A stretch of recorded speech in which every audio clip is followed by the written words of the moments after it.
Hello दोस्तों। तो यह इस ड्रामा का लास्ट पार्ट होने वाला है जिसमें बहुत सारे सस्पेंस खुलेंगे। और अगर आपने अभी तक पहला पार्ट नहीं देखा है तो पहले उसे देख लें। तो जैसा कि हमने पिछले पार्ट में देखा था, नैना को तो जान पर शक हो चुका था कि वह तो उससे प्यार करता ही नहीं है, वह सिर्फ अपना कर्ज चुकाने के लिए मेरे साथ था। इसलिए वह उसे कन्फ्रंट करती है कि तुम तो मुझसे प्यार भी नहीं करते हो। पर वह उसे हक कर लेता है और इमोशनल फील कर रहा होता है, बट वह उसे दूर करके कहती है कि मुझसे दूर रहो, मैं नहीं चाहती कि तुम अपने को मेरे लिए सैक्रिफाइस करो सिर्फ मुझे रीपे करने के लिए। पर वह उसे उठा कर अपने साथ ले जाता है और उसे स्टडी टेबल पर बिठा देता है। तभी वह कहती है तुम करना क्या चाहते हो। तभी वह पास में पड़ी हुई तस्वीर को उसे बताता है और वह कहती है यह क्या है। तभी वह एल्बम निकालता है और यहाँ पर उसके स्कूल टाइम से लेकर अब तक की सारी तस्वीरें थी। वह पूछती है तुम बहुत ही ज्यादा क्रीपी हो। तभी वह उसे बताता है जब से तुमने मुझे सेव किया था मैंने अपने सभी लोगों को तुम्हारे पीछे लगा लिया था, यह एंश्योर करने के लिए कि तुम सेफ हो। हम बहुत बार टकरा चुके हैं पर तुम यह सारी बातें नहीं जानती हो। तो वह बहुत इमोशनल हो जाती है और कहती है कि तुम ऐसा क्यों कर रहे थे, तुम मुझसे पहले नहीं मिल सके। और यहाँ पर वह क्लोज आने ही वाले थे बट वह उसे दूर कर देता है और यहाँ पर उसकी हालत खराब होने लगती है। तो वह उसे क्लोज करके यहाँ पर वह अपनी फर्स्ट नाइट स्पेंड कर लेते हैं। इसके बाद सुबह उठते ही नैना जान को ऑब्जर्व कर रही होती है और इसके बाद जो वह लंच पे उसका वेट कर रही होती है, जैसे ही जान आता है वह उसे अपने साथ लेने लगती है। बट वह उससे कन्फ्रंट करता है कि जो रात को तुमने किया उसके बारे में तुम कुछ कहना चाहोगे। बट वह कहती है मैंने तो रात को कुछ नहीं किया, वह तो वाइन के नशे में हुआ।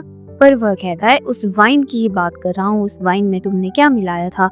वह शॉक हो जाती है। तभी असिस्टेंट वहाँ पर उस ड्रिंक की रिपोर्ट लाता है जिसके अनुसार उसमें ड्रग मिला हुआ था और वह दोनों ही बॉटल्स में था। तभी असिस्टेंट उन्हें सीसीटीवी फुटेज भी दिखाता है। जैसे ही हमारी नैना ने वह वाइन खरीदी थी, किसी लेडी ने बाहर से आकर उसमें कुछ मिला दिया था और यहाँ पर उसका पूरा शक जाता है नैना की फैमिली पे, नैना की फैमिली यानी कि लू फैमिली पे। तो वह उसे बताता है कि 20 साल पहले मेरे डैड को मारने के पीछे भी लू फैमिली का हाथ था। इवन 9 साल पहले भी मुझे मारने के पीछे लू फैमिली थी, बट उस समय तुम आ गई जिस वजह से मैं आज यहाँ जिंदा हूँ। और यहाँ पर वह कहती है क्या यह सब लू फैमिली ने किया, क्या तुम मुझे बता सकती हो। तभी वह उसे खून के बारे में बताने लगता है बट तभी हमें फू के साथ उस लेडी को बताया जाता है जिसने की वाइन में ड्रग मिलाया था। और यह वही लड़की थी जो कि फू से पहले भी मिल चुकी थी और फू ने ही उसे ड्रग दिया था। और तभी यहाँ पर फू को कॉल आ जाती है लू फैमिली के ग्रैंडपा की, जो कि उसे डांटने लगते हैं कि तुम ऐसा कैसे कर सकते हो, तुमने तो हमारी पोती नैना की भी जान खतरे में डाल दी थी और हम ऐसा बिल्कुल नहीं चाहते थे। हमें उसका बेटा चाहिए और हमें वह भी जिंदा चाहिए। तुमने यह बहुत ही गलत स्टेप लिया। और दूसरी तरफ हमें दिखाया जाता है जान को जो कि अपनी लेबोरेटरी में जाता है और डॉक्टर से कहता है क्या आपने उसका एंटीडोट तैयार किया। और उसके बाद वह उस ड्रग का भी एंटीडोट मांगने लगता है बट डॉक्टर कहते हैं उसमें बहुत ज़्यादा समय लग सकता है, हमें लगता है इसे आने में 2 महीने लग सकते हैं। बट आपकी हालत तो 1 महीने में ही उससे ज़्यादा ख़राब हो जाएगी, तो अच्छा है कि आप इसका प्रिपेयर्ड एंटीडोट ढूंढ लें। आपको इसके बारे में कुछ करना होगा। हमें यह भी गारंटी नहीं है कि हम 2 महीने के बाद भी जो एंटीडोट तैयार करेंगे वह आप पर इफ़ेक्टिव होगा या नहीं, तो आपको कोई और सोर्स ढूंढने होंगे। और आप तो जानते ही हैं यह सब आप डार्क वेब से ऑर्डर कर सकते हैं, पर डार्क वेब पे तो पहले से ही लू फैमिली का कंट्रोल था। इसके बाद जान जाता है अपनी प्यारी सी वाइफ नैना के पास और उसकी फेवरेट बबल टी लेके गया होता है, जिसे देखते ही वह बहुत एक्साइटेड हो जाती है और उसे कहती है क्या बस बबल टी, इससे तो मेरा गुजारा नहीं होगा। इसके बाद वह उसे किस करती है और कहती है क्या कल हम साथ में पिकनिक पे जा सकते हैं। और साथ में वह कल का टाइम बहुत अच्छे से एंजॉय करते हैं, जहाँ पर वह उसे अपने हाथों से खाना भी खिलाता है और वह साथ में फिशिंग भी करते हैं। और फिशिंग करने के बाद जैसे ही वह घर जाता है तो असिस्टेंट उसे बता रहा होता है कि बॉस आप इतने कोल्ड कैसे हो सकते हैं, आप अपनी लाइफ की वैल्यू क्यों नहीं कर रहे। आपको पता है कि अगर आपकी वाइफ को हम उनकी फैमिली में भेज दें तो हो सकता है कि आपको एंटीडोट मिल सके। यह सब लू फैमिली ने ही कराया है, आपको प्लीज़ अपनी जान की भी ध्यान रखना होगा। बट वह कहता है नहीं, अब यह सब शुरुआत हो चुकी है। तो इसके बाद वह कुछ डॉक्यूमेंट्स देता है अपने असिस्टेंट को और कहता है कि इन्हें सेव करके रख लो, और हो सकता है अगर मैं नहीं बचा तो मैं चाहता हूँ कि मेरे बेबी और मेरे वाइफ को कोई भी हार्म ना पहुँचे। और इसके बाद जैसे ही वह लोग लंच कर रहे होते हैं, लंच करते हुए वह बहुत ज़्यादा भूखी होती है और हमेशा थकी हुई रहती है और उसे हमेशा नींद लगी रहती है और यह सारे सिम्टम वह बता रही होती है। पर तभी वहाँ पर उनके पास मेड खड़ी होती है और वह कहती है कि मुझे तो शक हो रहा है आप प्रेग्नेंट है। और तभी वहाँ पर डॉक्टर को बुलाया जाता है और डॉक्टर उन्हें बताता है कि ऐसा कुछ नहीं है, सारी रिपोर्ट्स नॉर्मल हैं और इसके बाद आपका बेबी भी हेल्दी होने वाला है। बट हो सकता है कि आपको कोई इन्फेक्शन हो जाए, इसलिए आपको अच्छे से संभाल के रहना होगा। और यह सारी न्यूज़ तो ग्रैंडमा के पास जान की मॉम भी पहुंचा देती है और कहती है कि हाँ, यह बेशक गुड न्यूज़ है, बट हमारे लिए हो सकता है यह बैड न्यूज़ भी हो। बट ग्रैंडमा कहती है कि यह हमारे होने वाला पोता या पोती है, तो हम किसी भी सिचुएशन को फेस करने के लिए रेडी हैं। और इसके बाद हमें दोनों नए बने हुए पेरेंट्स को दिखाया जाता है जो बहुत एक्साइटेड होते हैं। पर इस एक्साइटमेंट में भी जान रियलिटी को नहीं भूलता है, इसलिए वह अपनी वाइफ को कहता है कि मुझे तुम्हें कुछ बताना है। जो मैं हमेशा से कह रहा था कि तुम्हारा ब्लड इतना रेयर है, तुम्हें पता है कि आज दुनिया में इतने ज़्यादा रेयर ब्लड हैं और तुम्हारा ब्लड तो इतना ज़्यादा रेयर है कि इस दुनिया में बहुत ही कम लोग हैं, अगर बाई चांस हमें कोई मिल भी गया तो भी तुम दोनों का ब्लड इंटरचेंजेबल नहीं होगा। तो वह कहती है तो तुम कहना क्या चाहते हो? तभी वह कहता है कोई भी वजह से अगर तुम्हें चाइल्ड बर्थ के दौरान कोई कॉम्प्लिकेशंस होती हैं तो तुम्हें ब्लड की नीड होगी, तो हम वह अरेंज नहीं कर पाएंगे। तो वह पूछती है कि आखिर तुम कहना क्या चाहते हो? तभी वह उसे कहता है कि तुम्हें अपना ब्लड रेगुलरली डोनेट करते रहना पड़ेगा। और वह इस बात को मान जाती है और इसके बाद वह लोग जाते हैं वापस से टेंपल में प्रे करने। पहले तो वह कभी भी टेंपल में प्रे करने नहीं जाता था और हमें फ्लैशबैक में दिखाया भी जाता है वांगमा जब भी उसे टेंपल जबरदस्ती ले जाया करती थी वह वहाँ से यूं ही मुंह फिरा कर निकल जाता था। बट अब अपने वाइफ के कहने पर वह प्रे करने को रेडी हो जाता है और यहाँ पर वह अपने दिल से अपने बेबी और अपनी वाइफ के लिए प्रे करता है और कहता है बुद्धा प्लीज मेरी फैमिली को ब्लेस करिए। और दोनों इस समय सेम ही फीलिंग्स एक्सप्रेस कर रहे थे। और इसके बाद जैसे ही वह यहाँ से जा रहे होते हैं, यहाँ पर नैना की तबीयत खराब हो जाती है, उसे मॉर्निंग सिकनेस हो रही होती है और वॉमिट होने लगती है। वह इसी बारे में बता रही होती है कि यह सब तो एक मॉर्निंग सिकनेस है। पर यहाँ पर जान का ओवर प्रोटेक्टिव नेचर शुरू हो जाता है और वह सारा गूगल छान मारता है, हर एक चीज को वह गूगल करके चेक करता है और उससे उसका मन नहीं भरता तो वह डॉक्टर से भी कॉल करके पूछता है। डॉक्टर उसे बताता है कि आपको कुछ नहीं करना है, आपको बस उनका जो मन करता है वह खिलाते रहिए। और उसका मन कर रहा था स्नेल नूडल खाने का, जिससे कि काफी ज्यादा स्मेल आ रही थी, बट वह फिर भी उसे खाती है और उसका हालत इतनी खराब होती है और वह उसे चिढ़ाने के लिए फिर से उसका मास्क खोले जा रही होती है और कहती है कि मैं चाहती हूँ कि तुम शाम को मेरे साथ मिलकर स्नेल नूडल खाओ। और बेचारे को बीवी के प्यार में हाँ करनी ही पड़ती है और वह इसे खाने के लिए मान ही जाता है। और इसके बाद वह वहाँ से जा रहा होता है, बट वह फिर भी उसे रोक कर कहती है कि तुम आखिर और क्या कहना चाहोगे? हमारा बेबी हेल्दी है, क्या तुमने उसके बारे में कुछ और सोच के रखा है? इसके बाद वहाँ पर असिस्टेंट आ जाता है और असिस्टेंट उनसे पूछता है कि आपको क्या खाना है, और उस खाने को बनाने वाला कोई और नहीं बल्कि जान ही होता है। और इन सब के बाद जैसे ही वह शाम को बात कर रहे होते हैं, असिस्टेंट उसे बताता है कि आपको पता है ना, लो फैमिली ने यहाँ पर कितना बड़ा हंगामा खड़ा कर दिया है। मुझे तो डर है कि वह कहीं मिस नैना को उठा ना लें। अब तो मिस नैना प्रेग्नेंट भी हो चुकी है और वह यही तो चाहते थे, वह मिस नैना का बेबी चाहते थे और साथ ही साथ वह उन्हें भी चाहते थे। बट वह कहता है नहीं, तुम अच्छे से अरेंजमेंट करो, तुम सिक्योरिटी बढ़ा दो। और यहाँ पर वह अपनी वाइफ का बहुत ही अच्छे से ध्यान रख रहा था, उसके खाने से लेकर हर एक छोटी छोटी डिटेलिंग्स का ध्यान रख रहा था, इवन उसे अपने हाथों से भी खिला रहा था। और इसके बाद वह उसके सिर पे टैप करता है। वह कहती है, तुमने क्या मुझे पपी समझ के रखा है? हमेशा मेरे बालों पे टैप करते रहते हो। और वह कहता है कि मुझे ऑफिस के कामों पे चलना चाहिए। वह उसे हाँ करके जाने देती है। तो वह पीछे मुड़ के कहता है कि तुम्हें तो मुझे रोकना चाहिए था, तुम ऐसे कैसे जाने दे सकती हो? बट वह उसे कहती है, क्या तुम चाहती हो कि तुम हमेशा 9 महीनों के लिए मेरे साथ ही रहो? पर वह उसे गले लगाकर कहता है कि अगर तुम्हें किसी भी चीज़ की ज़रूरत हो मुझे कॉल करो, मैं बस एक कॉल दूर हूँ। और इसके बाद असिस्टेंट यहाँ पर स्टाफ जो हायर किए गए थे उनकी लिस्ट बताता है।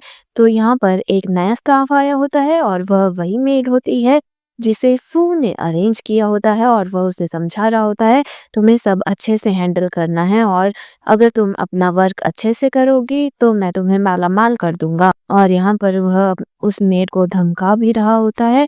और दूसरी तरफ बेचारे जान की तो हालत खराब होती है। उसे उस ड्रग का बहुत ज़्यादा नशा हो रहा था और वह ड्रग बहुत ज़्यादा फैल रहा था जिससे उसे ब्लड की वॉमिट भी हो रही थी। दूसरी तरफ वह मेड पहुंच चुकी थी हमारी नैना के पास और वह मेड के इरादे कुछ अच्छे नहीं थे और यहाँ पर नैना को भी कुछ फिशी फिशी फील होने लगता है। इसी बीच में वह मेड उसे एक लेटर पकड़ा देती है जिस लेटर में हर एक इंफॉर्मेशन थी कि जान को कोई ड्रग दिया गया है जिस वजह से उसका एंटीडोट नहीं मिल रहा है और वह बहुत जल्द खत्म होने वाला है। और वह एंटीडोट सिर्फ और सिर्फ है उसके ग्रैंडपा लू के पास। तो वह यही बात पूछती है उस गार्ड से और गार्ड कोई भी बात बताने को इनकार कर देती है। के बाद वह उसे भेज देती है और इसके बाद वह चली जाती है वापस से उसी मेड के पास। और यहाँ पर वह उस मेड से पूछती है कि तुमने कैसे पॉइजन के बारे में बात की है? तभी वह बताती है कि तुम्हारे पति को पॉइजन दिया गया है, अगर तुम उसे चाहती हो कि वह जिंदा रहे तो उसका एंटीडोट सिर्फ और सिर्फ लो फैमिली में है, तो तुम उनसे मिल सकती हो।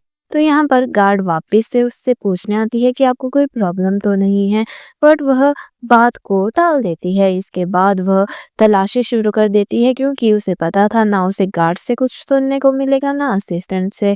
तो वह तलाशी शुरू कर देती है स्टडी रूम में और स्टडी रूम में उसे कुछ डॉक्यूमेंट्स मिलते हैं जिन्हें जो अभी अभी लेटेस्ट जान ने रेडी करवाया था और अपनी सारी प्रॉपर्टी को नैना और उसके होने वाले बेबी के नाम करवा दिया था। और पीछे से जान भी आ जाता है और वह उस पर डॉक्यूमेंट फोड़ के कहती है कि आखिर यह क्या है। तो वह उसे समझाता है कि देखो ऐसा कुछ भी नहीं है, मैं चाहता हूँ बाय चांस अगर कुछ भी होता है मुझे तो मेरे जान को जोखिम होने के बावजूद भी मेरी बीवी और मेरे बच्चों को यूं ही भटकना ना पड़े। तो वह इमोशनल हो जाती है और इमोशनल होकर उसे गले लगा लेती और इसके बाद वह जान से प्रॉमिस लेती है कि तुम मुझे वादा करो कि कुछ भी डेंजरस एक्टिविटी में पार्टिसिपेट नहीं करोगे। वह कहता है, हाँ तुम्हें कोई शक है मुझ पर? मैं नहीं चाहता कि तुम ऐसी यूजलेस थिंग्स के बारे में सोचो। जिसके बाद नैना क्लास लेती है असिस्टेंट और गार्ड और वह दोनों बहुत ही भोले बन रहे होते हैं कि उन्हें तो कुछ मालूम ही नहीं है। बट वह उन्हें वार्निंग देती है कि क्या तुम लोगों ने मुझे यूं ही समझ के रखा है? अच्छा होगा कि तुम मुझे हर एक बात, हर एक लू फैमिली की डिटेल्स दो और मुझे पता है उस पॉइजन के बारे में, तो अच्छा होगा कि तुम साफ साफ कह दो कि उस पॉइजन के क्या खराबी है। तभी वह बताता है कि मिस्टर जान ने एक लेबोरेटरी में उसका एंटीडोट बनाने को दिया है, बट लेबोरेटरी में भी 2 महीने लग जाएंगे उसे बनने में, उसके बाद भी उसकी श्योरिटी नहीं है। और आपको पता है उनकी हालत तो 1 महीने के अंदर ही खराब हो जाएगी और उसका असर तो अभी दिखने लग गया है और उसका एंटीडोट सिर्फ और सिर्फ लू फैमिली के पास है।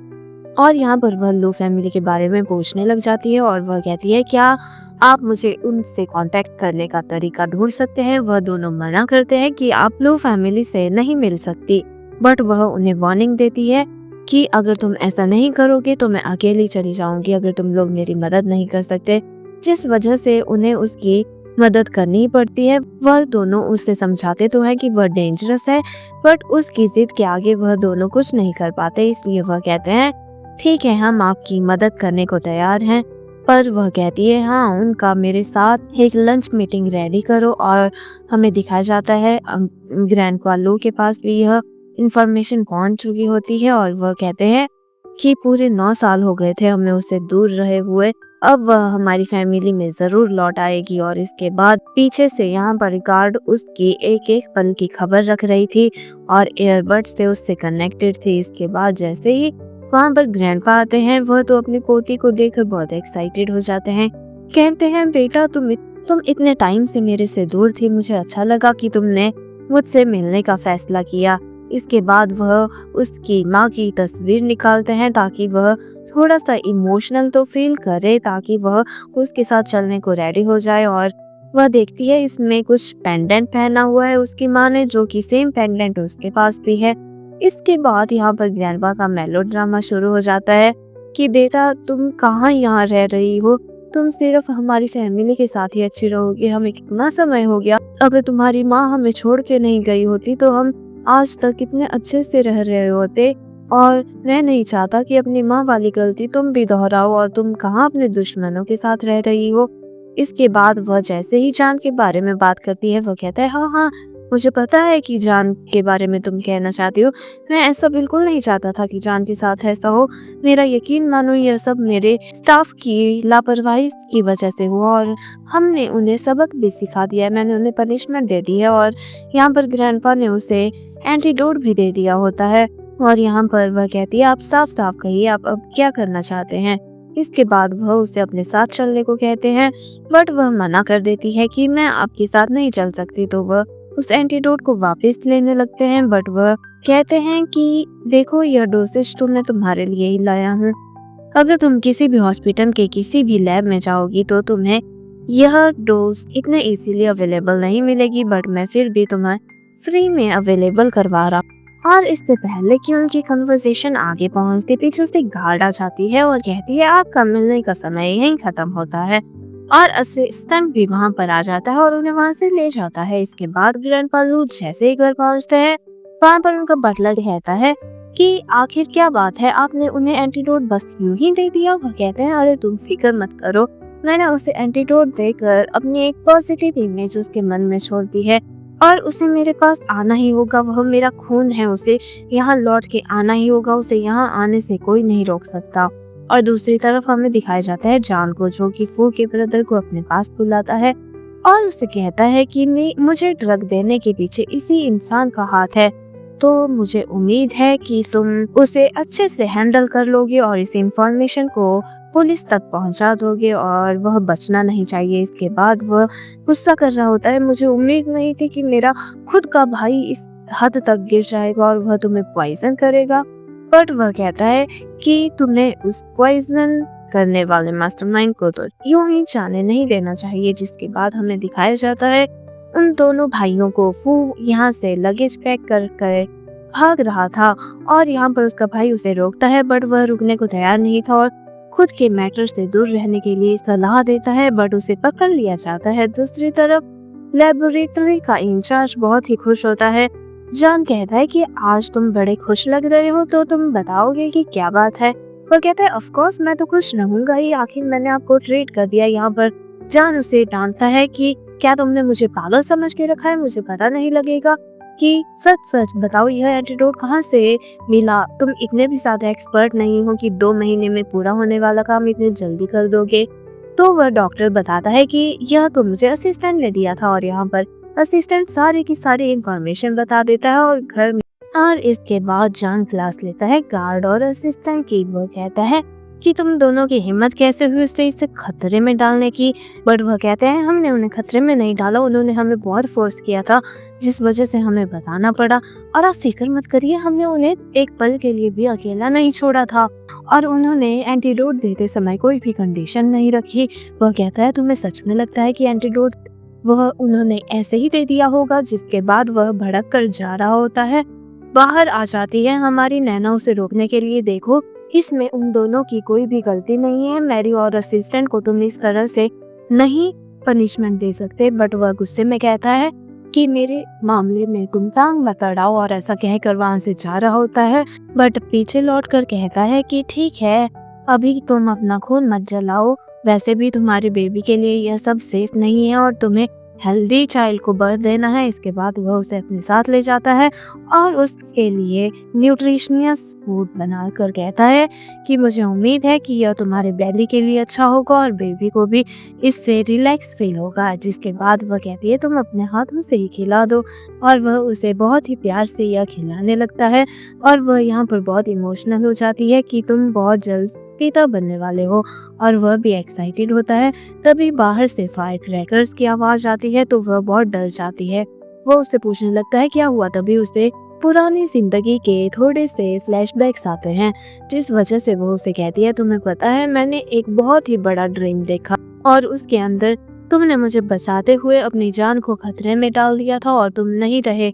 और तुम मुझे प्रॉमिस करो तुम सिर्फ और सिर्फ मेरे पति नहीं, मेरे होने वाले बच्चे के डैड भी हो, और मैं चाहती हूँ कि तुम हमेशा सेफ रहो। क्या तुम हमेशा मेरे साथ रहोगे। और यहाँ पर वह प्रॉमिस करता है कि वह हमेशा तुम्हारे साथ ही रहेगा। और यहाँ पर वह कहता है तुम उस ड्रीम के बारे में ज़्यादा मत सोचो, हर एक चीज़ सही से होगी। और यहाँ पर वह उससे पूछता है क्या तुम मुझे बता सकती हो तुम्हारे ड्रीम में और क्या हुआ था। तभी वह अपनी पास्ट लाइफ की बताने लगती है कि वह ड्रीम नहीं, वह मेरी पास्ट लाइफ थी। उसमें ग्रैंडपा ने हम दोनों को बहुत ही मौत के करीब लाकर खड़ा कर दिया था और मैं वह सब सोचना भी नहीं चाहती। और तुम मुझे प्रॉमिस करो कि तुम खुद को प्रोटेक्ट करके रखोगे। तुम्हारा काम सिर्फ मेरी प्रोटेक्शन नहीं, अपनी प्रोटेक्शन भी है। इसके बाद वह जैसे ही सो गई होती है, यहाँ पर जान याद कर रहा होता है कैसे उसने मैरिज के दिन इतना ज़्यादा हंगामा किया था, और अगले ही दिन वह उसके पास आ गई थी। और जैसे ही वह अगली सुबह उठती है तो उसे नीचे से ग्रैंडमा की आवाज़ सुनाई देती है, तो वह भाग के नीचे जाती है। और यहाँ पर ग्रैंडमा कहती है अरे मुझे लगा तुम बहुत बोर हो रही थी, और आफ्टर ऑल मैं भी तो बोर हो रही थी और कितने साल हो गए थे मुझे खाना बनाए हुए, तो मैंने सोचा क्यों ना मैं अपने हाथों से तुम्हारे लिए खाना बनाऊं। और जैसे ही वह टेस्ट करती है उसे वह बहुत पसंद आता है। और यहाँ पर उन दोनों की फ्रेंडशिप तो बहुत ही अच्छी हो गई थी। और इसके बाद ग्रैंडमा कहती है क्या मैं तुम्हारी ग्रैंडमा बन सकती हूँ। तो वह कहती है आप ऑलरेडी मेरी ग्रैंडपा हैं। तो वह कहती है मैं ऐसी ग्रैंडमा नहीं, मैं तुम्हारी रियल ग्रैंडमा बनना चाहती हूँ। क्या तुम मेरी डॉटर इन लॉ की जगह अकेली डॉटर बन सकती हो। और इसके बाद वह बहुत इमोशनल हो जाती है, तो वह उसके आंसू साफ करके पूछती हैं कि आखिर तुम इतना रो क्यों रही हो। तभी वह बताती है शायद हार्मोन्स की वजह से मैं इतनी ज़्यादा इमोशनल हो रही हूँ।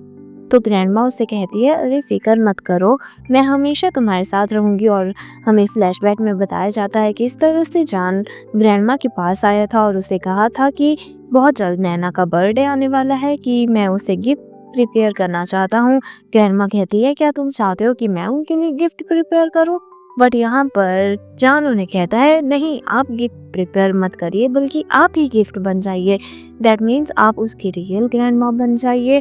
और यहाँ पर वह उन्हें बताता है कि उस बेचारी की पूरी फैमिली कोई भी नहीं थी और वह हमेशा अकेला फील करती थी। और यहाँ पर ग्रैंडमा उसे हैप्पी बर्थडे विश करती हैं और कहती हैं कि मुझे अगर जान याद नहीं करवाता कि तुम कितनी अच्छी लड़की हो तो मुझे तो याद भी नहीं रहता। और आज तुम्हारा बर्थडे है तो मैं चाहती हूँ कि इसके बाद हम दोनों साथ में टाइम स्पेंड करें। और वैसे भी हमें साथ में हुए कितना समय हो गया है। इसके बाद जैसे ही वह जान के साथ जाती है तो वह जान को पूछती है अच्छा तो तुम्हारा बर्थडे गिफ्ट क्या था। तो वह बताता है कि ग्रैंडमा ही मेरी बर्थडे गिफ्ट थी। देखो मैं जानता हूँ कि मैंने तुम्हें शादी करने के लिए फोर्स किया था, पर मुझे माफ कर दो, मेरे पास कोई और ऑप्शन थी ही नहीं। बट मैंने तुम्हें कभी भी इससे पहले शादी के लिए प्रपोज नहीं किया, तो मैं अभी तुम्हें कहता हूँ क्या तुम मेरे साथ रहोगी। और उसे हैप्पी बर्थडे विश करके यहाँ पर उनके प्यारे मोमेंट दिखाए जाते हैं। इसके बाद हमें लू फैमिली का सीन दिखाए जाते हैं जहाँ पर ग्रैंडपा बहुत ही इमोशनल हो रहे थे कि अब तो उनका ग्रैंडसन भी नहीं रहा, और उन्हें इस चीज़ की ज़रा भी उम्मीद नहीं थी कि उनकी फैमिली इस तरह से ख़त्म हो जाएगी। अब पता नहीं कितने सालों तक यह सब उन्हें फेस करना पड़ेगा। जिसके बाद बटलर कहता है आपको इतने इजीली उन्हें एंटीडोट नहीं देना चाहिए था, अब हम कैसे यह सब हैंडल करेंगे। उनके ब्लड के बिना यह सब हैंडल करना बहुत ही मुश्किल है। और इसके बाद ग्रैंडपा कहते हैं कि हाँ, मैं मानता हूँ मुझे एंटीडोट नहीं देना चाहिए था और मैं चाहता हूँ कि वह यहाँ रहे, हमें डोनेट करे, बट मैं इस बात की भी प्रॉमिस करता हूँ कि जिस गंदे तरीके से मैंने उसकी माँ को ट्रीट किया, उतने गंदे तरीके से मैं उसे ट्रीट नहीं करने वाला हूँ। इसके बाद वह बटलर को कह देता है कि हमें उसकी खून की बहुत ज़्यादा आवश्यकता है, तो तुम यह र्यूमर स्प्रेड कर दो कि मैं बहुत ही ज़्यादा बीमार हूँ। इसके बाद बटलर कहता है कि आप सच में यह चाहते हैं? इसके बाद ग्रैंडपा कहते हैं कि मैं चाहता हूँ कि वह हमेशा के लिए यहाँ ब्लड डोनेट करने के लिए रुक जाए। इसके बाद हमें दिखाया जाता है नैना जैसे ही उठती है तो वह जान को कहती है कि जैसा तुम सोचते हो मुझे उससे कुछ अधिक ही पता है। जिसके बाद वह उसकी बात सुनना नहीं चाहता था, बट वह उसे बताती है कि तुम्हें पता है कि मैं जानती हूँ कि लू फैमिली का बिजनेस सिर्फ और सिर्फ इतना सीधा नहीं है, उनका इलीगल ह्यूमन रिसर्च में भी हाथ है। इसके बाद वह उन्हें फाइल ला कर दिखाता है कि देखो, तुम्हारी माँ ने तुम्हारे लिए $50 मिलियन की प्रॉपर्टी के अलावा यह भी छोड़ रखा है और यह उनकी जेनेटिक रिसर्च के बारे में है, जिसमें उसे पता लगता है कि लू फैमिली के लिए वह सिर्फ और सिर्फ ब्लड का साधन है। और तभी वह बताता है कि तुम्हारी माँ के डीएनए से उनकी फैमिली ट्रीट हो सकती थी, बट जैसे ही तुम्हारी माँ को इतना ज़्यादा टॉर्चर किया जा रहा था वह सब सह रही थी, बट जैसे ही उन्हें मालूम हुआ कि उनके पेट में तुम हो तो वह अपनी पहचान छोड़कर वहां से भाग आई थी। परंतु 9 साल पहले उन्होंने तुम्हें ढूंढ लिया था और उनका इरादा तुम्हें भी उठा लेने का था, पर इससे पहले कि वह तुम्हें ढूंढ लेते, मैं जैसे ही होश में आया मैंने सबसे पहला काम पावर हासिल करके तुमसे शादी करने का किया। फॉर्चुनेटली तुम मुझे उनसे पहले मिल चुकी थी, इसलिए मैं तुम्हें इतने समय तक प्रोटेक्ट करता रहा। इसके बाद वह बहुत ही इमोशनल फील कर रही होती है, इतने शांति से मेरे लिए इतना कुछ करते रहे और मैं तुम्हें बेवजह ही इतना ज़्यादा ह्यूमिलेट करती रही। इसके बाद वह उससे माफ़ी मांगती है और कहती है कि देखो, मैं तुम्हारे लिए बर्डन नहीं बनना चाहती, मैं तुम्हारे साथ कंधे से कंधा मिलाकर तुम्हारा सपोर्ट करना चाहती हूँ। इसके बाद यहाँ पर ग्रैंडपा के पास उनका बटलर आता है और कहता है कि मिस नैना यहाँ आ चुकी हैं, और नैना को भी जान ने इतना ज़्यादा फोर्स करने पर परमिशन दे दी थी, तो नैना उनके पास पहुँच जाती है और कहती है कि मुझे नहीं पता था आप इतने ज़्यादा बीमार हो चुके हैं, मुझे माफ़ कर दीजिए, मैं आपके पास बहुत लेट से पहुँच। और इसके बाद ग्रैंडपा उसके हाथों में मैरिज सर्टिफिकेट नोटिस करते हैं और पूछते हैं ये आखिर क्या है। तभी वह बताती है जान के साथ उसकी शादी का सबूत है। तो वह उस पर गुस्सा होते हैं कि तुम्हें पता है 9 साल पहले से वह इस कब का प्लान कर रहा था। वो पूछती है क्या प्लान कर रहा था। तभी वो बताते हैं कि नैन फैमिली हमारी लू फैमिली को अपने अंडर करना चाहती है, उन्होंने यह सब जानबूझ के किया था और इसके लिए वह तुम्हारा सहारा ले रहे हैं। और इसके बाद बटलर उसे उसका रूम दिखाता है और कहता है आइए, आपको देखकर ग्रैंडपा आज बहुत खुश होंगे। आपको पता है जब से आप यहाँ नहीं थी तब से तो ग्रैंडपा अपना बर्थडे तक नहीं मना रहे हैं, अब आपको देखकर वह बहुत ही ज्यादा खुश हैं। इसके बाद बटलर के जाने के बाद उसे वहां पर एक लेटर मिलता है जिसकी इंफॉर्मेशन पढ़कर तो उसका सिर ही झन्ना जाता है। इसके बाद वह जाती है स्टडी रूम साइड, और वह बेशक स्टडी रूम था, बट यहाँ पर उसकी माँ के बारे में बहुत सारी इंफॉर्मेशन उसे मिलती है, जहाँ पर उसकी माँ की उसे क्रॉस लगी हुई तस्वीर भी मिलती है, जिसके वजह से इसे अपनी पुरानी मेमोरीज आने लगती हैं जो 9 साल की वह भूल चुकी थी, वह सब उसे रिमेम्बर हो जाता है। इसके बाद ग्रैंडपा कहते हैं अब जैसे कि हमारे पास नैना आ चुकी है तो अब हम उस रिसर्च लैब को वापस से शुरू कर सकते हैं और उसके कान में कोई तो इन्फॉर्मेशन देते हैं। इसके बाद हमें दिखाया जाता है जान के पास उसका असिस्टेंट आता है और कुछ गड़बड़ी होने का अंदेशा बताता है, जिसके पास वह अपनी लेबोरेटरी में जाता है और लेबोरेटरी में उसे पता लगता है उसकी रिसर्च ड्राफ्ट सारे के सारे चोरी हो चुके हैं और उसे चोरी करने वाला और कोई नहीं बल्कि लू बटलर होता है, जो कि ग्रैंडपा को यह सब दे देता है। ग्रैंडपा बहुत ही खुश होते हैं कि फाइनली अब तुमने यह सारी इंफॉर्मेशन हासिल कर ली। इसके बाद वह अपने डैड की तस्वीर से बात करने लग जाता है कि डैड, अगर आप यह शादी नहीं करते उसकी वजह से हमारी फैमिली को यह सब नहीं झेलना पड़ता, यह सब आपकी ही लापरवाही से हुआ है। और इसके बाद हमें पता चलता है कि नैना वहां पहुंच जाती है और नैना ग्रैंडपा से पूछती है आखिर धीरम कौन है। इसके बाद ग्रैंडपा उसे बताते हैं वह मेरा ग्रैंडसन था, वह बीमारी के चलते मर चुका है। जिसके बाद वह पूछती है, आप सच सच आखिर कह क्यों नहीं देते कि अगर आपको मैं पहले मिल जाती तो वह आज जिंदा होता। तो ग्रैंडपा उसे साथ में बैठने को कहते हैं और उसके बाद कहते हैं कि देखो, माना तुम हमारा सक्सेसफुल एक्सपेरिमेंट होने वाली हो, पर जब वुमन एक अनप्लीजेंट की तरह बिहेव करने लग जाती है तो यह सब करना मुश्किल हो जाता है, जैसा कि तुम्हारी माँ ने किया। पर वह उन पर गुस्सा करने लगती है तो वह उसे बताते हैं कि देखो, हमने तुम्हारी माँ को ऑप्शन दिया था कि वह या तो हमारा साथ देना चुने या इस जहर को पी ले, और उसने उस जहर को पी लिया था। जिसके बाद वह स्माइल करने लगी तो हमें समझ नहीं आया क्या बात है। उसके बाद उसने बताया कि उसके पेट में एक बेबी है जिसके जाने के बाद वह कभी प्रेग्नेंट नहीं हो पाएगी, और इसके बाद हमारी लू फैमिली बर्बाद हो जाएगी, क्योंकि हमारा कोई भी हायर सेव नहीं रहने वाला है। बट हमें बाद में मालूम हुआ कि उसके बैली में तो ट्विन थे, जिनमें से एक तो वह नहीं बचा पाई, बट तुम जिंदा हो। जिसके बाद हमने तुम्हें ढूंढा। वह कहती है कि अब आप क्या चाहते हैं। जिसके बाद वह कहते हैं कि जैसा तुम्हारी माँ ने किया, अब हम वैसा नहीं दोहराएंगे, अब हम तुम्हें एक्सपेरिमेंट के लिए यूज करेंगे। जिसके बाद वह कहती है कि मैं ऐसा बिल्कुल नहीं करने वाली हूँ, और ऐसा कहकर वहां से जा ही रही होती है। बट बटलर उसे पीछे से बेहोश करके अपने साथ ले जाता है। जिसके बाद वह उसे लैब में ले जाने वाले होते हैं, बट हमें दूसरी तरफ जान को दिखाया जाता है, जिसके पास असिस्टेंट आता है और कहता है कि हमें लगता है कि लू फैमिली में कुछ गड़बड़ हो चुकी है और हमें मिस नैना के बारे में कोई भी इंफॉर्मेशन नहीं मिल रही। और यहाँ पर उन्हें पता चलता है कि यहाँ पर नैना के ट्रैकिंग डिवाइस में कोई भी मूवमेंट नहीं हो रही है, और उन्हें कोई तो शक जाता है कि हो सकता है नैना वहाँ पर हो ही ना।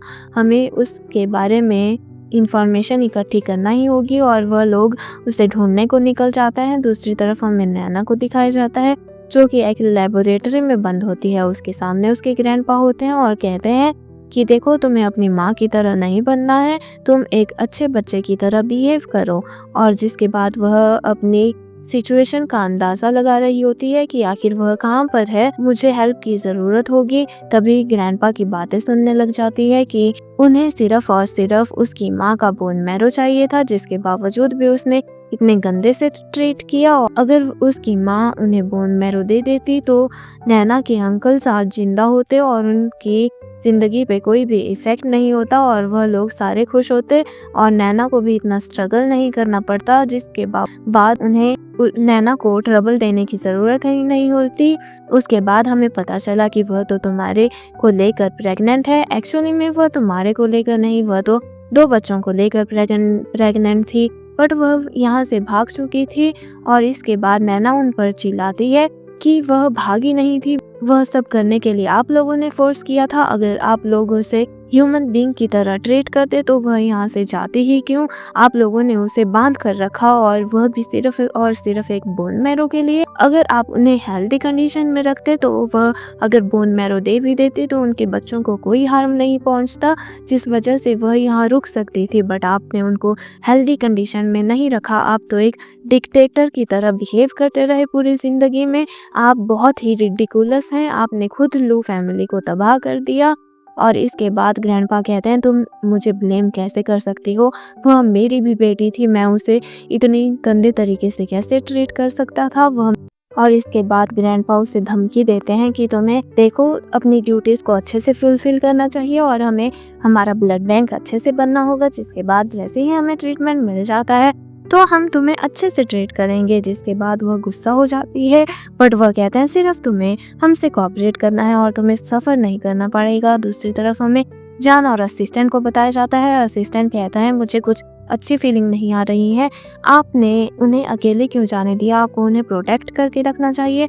बट यहाँ पर जान कहता है कि मैं उसके डिसीजन की रिस्पेक्ट करता हूँ, अगर उसने यह डिसीजन लिया है तो कुछ तो सोच समझ के लिया होगा, मुझे उस पर ट्रस्ट है। इसके बाद ग्रैंडपा को अभी भी नैना को लेक्चर देते हुए दिखाया जाता है और कहते हैं कि यह तो तुम्हारी अच्छी किस्मत है कि तुम हमारी फैमिली की हेल्प करने के लिए पैदा हुई हो। देखो अभी भी तुम्हारे पास अच्छा मौका है, अगर तुम हमारी मदद करती हो तो हम तुम्हें गॉडेस की तरह पूजा करेंगे। बस तुम्हें एक छोटा सा सेक्रीफाइस करना है। क्या तुम नहीं चाहती कि तुम्हारी फैमिली यहाँ पर सेफ रहे। बट नैना इस बात से मुकर जाती है कि मैं अपनी माँ की तरह नहीं हूँ और मैं अपनी माँ की तरह यहाँ से भागूंगी भी नहीं, बट मैं आपके साथ अच्छे से कोऑपरेट भी नहीं करूँगी।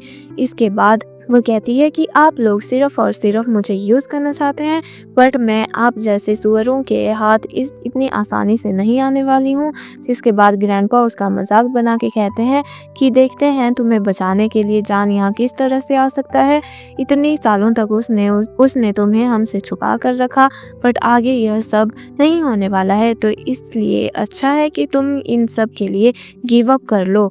और वह कहती है नहीं, मैं कभी भी आपके साथ कोऑपरेट नहीं करूँगी। आपने मेरी माँ के साथ जैसा बर्ताव किया है, आपको क्यों लग रहा है कि मैं आपका साथ देने वाली हूँ। और यहाँ पर वह सोच रही होती है कि जान तुम अभी तक यहाँ क्यों नहीं पहुँचे।